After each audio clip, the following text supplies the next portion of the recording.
He was a phantom, a whisper in the backrooms of Britain's underworld, a name spoken with a mixture of fear and reverence.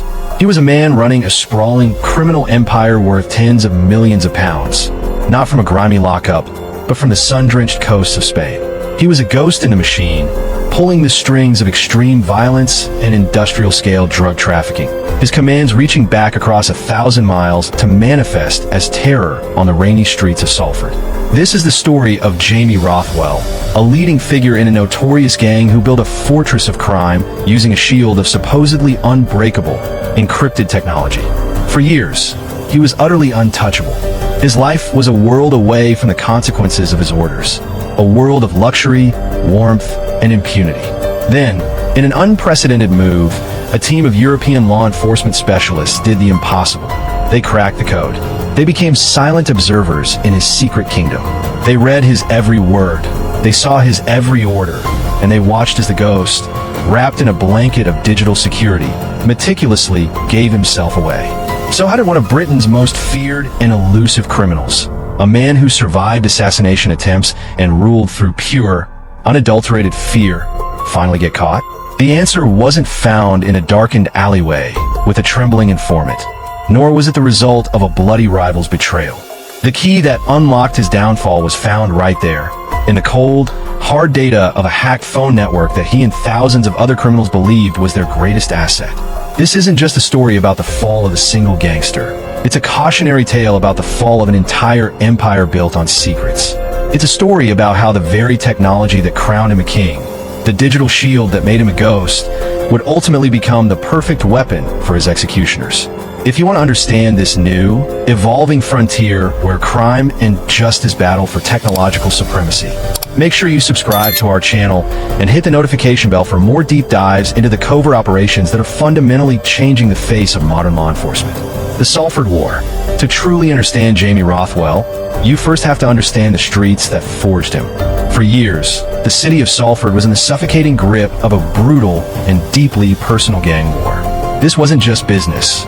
It was a visceral, hate-fueled conflict that had ordinary people living in fear. On one side, you had the A-Team, a powerful and established criminal fraternity with deep roots in the city.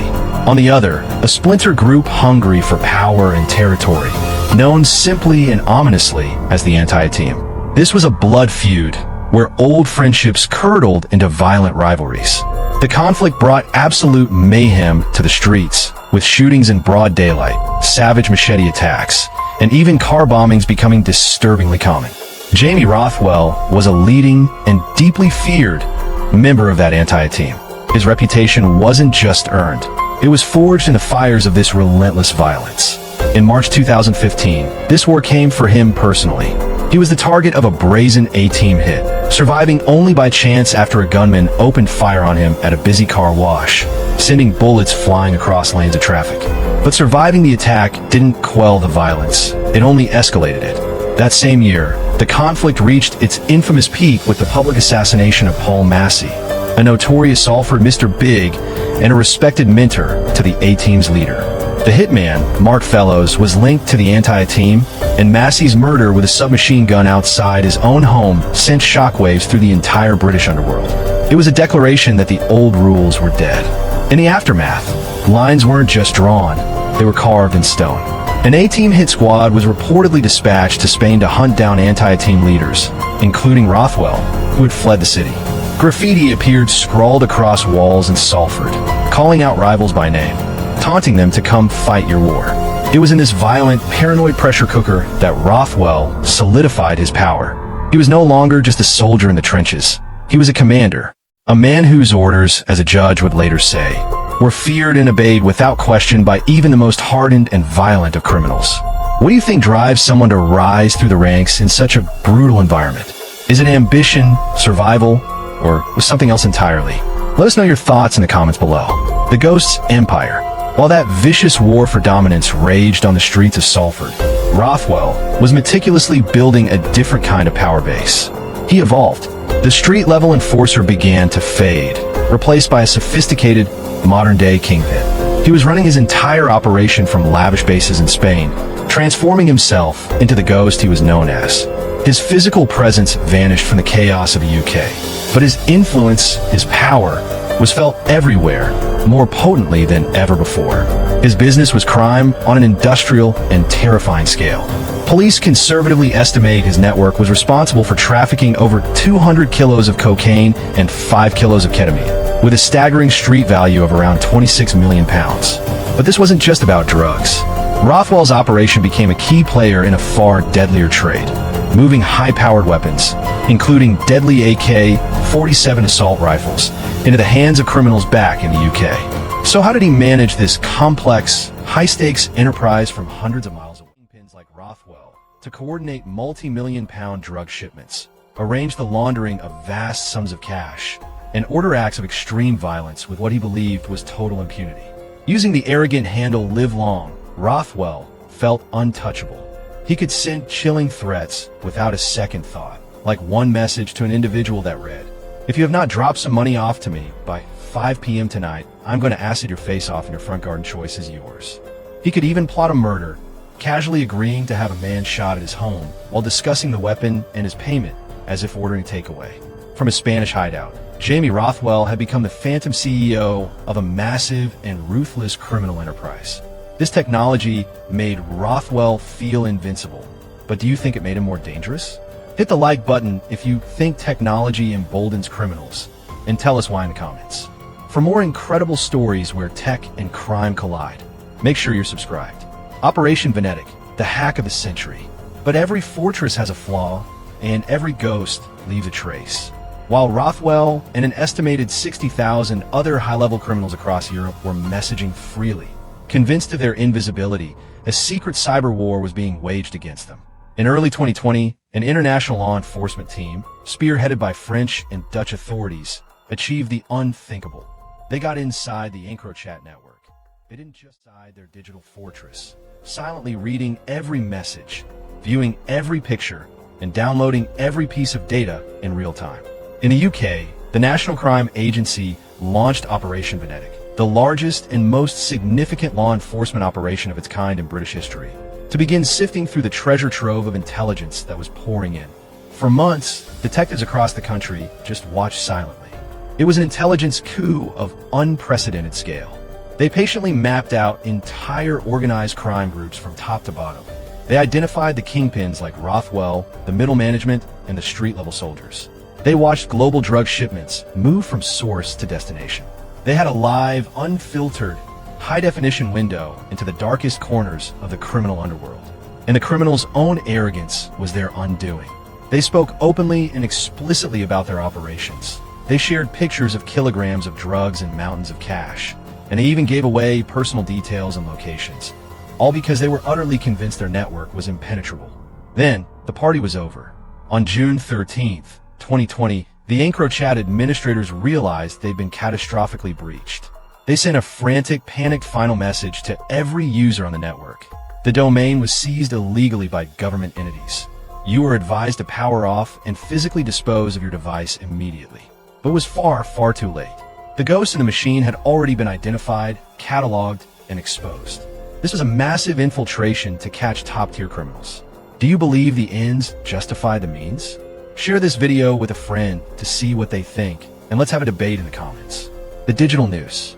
For Jamie Rothwell, the EncroChat hack was nothing short of catastrophe.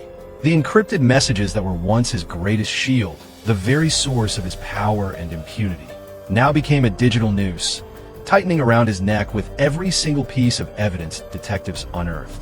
Police could now see him, clear as day, orchestrating a brutal attack in Warrington on April 24th, 2020. As part of a bitter feud with a rival gang, Rothwell had ordered shooting that left a 55-year-old man with devastating, life-changing leg injuries. His messages didn't just suggest his involvement. They laid out the entire plot, from conception to execution. The investigators saw everything. They saw him arrange and take personal delivery of an AK-47 assault rifle and ammunition, and then casually organize for it to be stored securely. They read his chillingly casual discussions about committing extreme violence, treating human lives as pawns in his criminal chess game.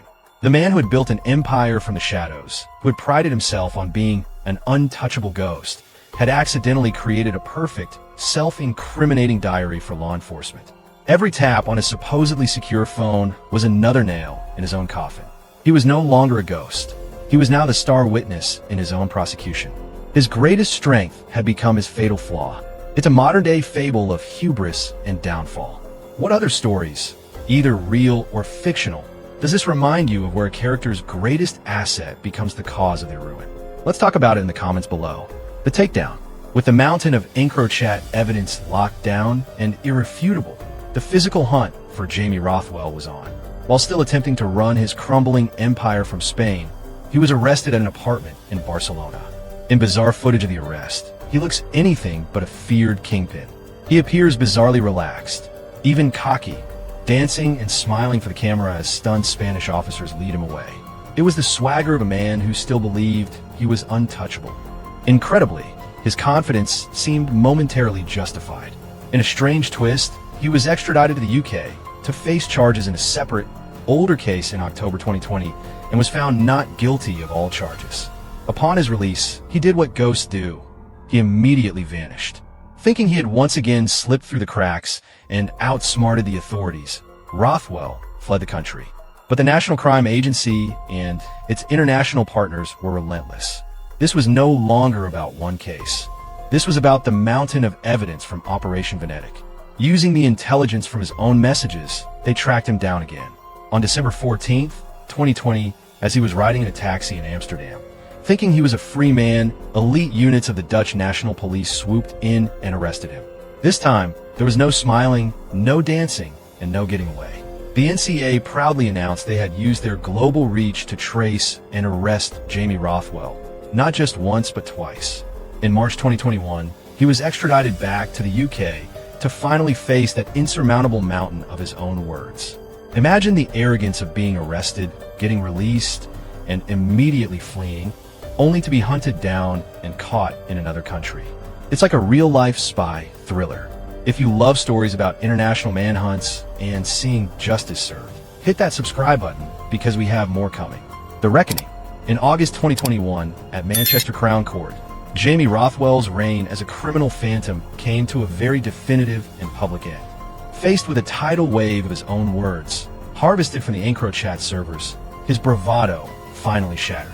He pleaded guilty to a long and damning list of firearms, drugs, and conspiracy charges.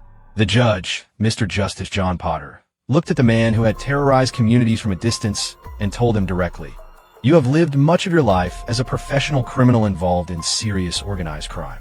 You issued orders to others and you expected them to be obeyed. I heard evidence from your co-accused that they feared you." The judge sentenced him to a colossal 43 years in prison. But Rothwell was just one piece, albeit the head of the snake, of a much larger puzzle. He was sentenced alongside 9 of his key associates, bringing the gang's combined jail time to a staggering 207 years.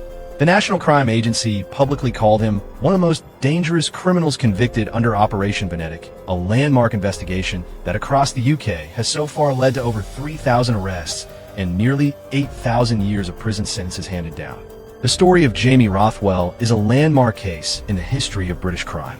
It signals the end of an era where gangsters believed they could hide behind international borders and layers of technology. The very tool that gave him his phantom-like power, the encrypted phone, became the irrefutable instrument of his downfall. He was a ghost in the machine, but when that machine was cracked open by the forces of law and order, all that was left was a criminal, exposed and condemned by his own digital trail. The ghost of Salford was finally and permanently caught.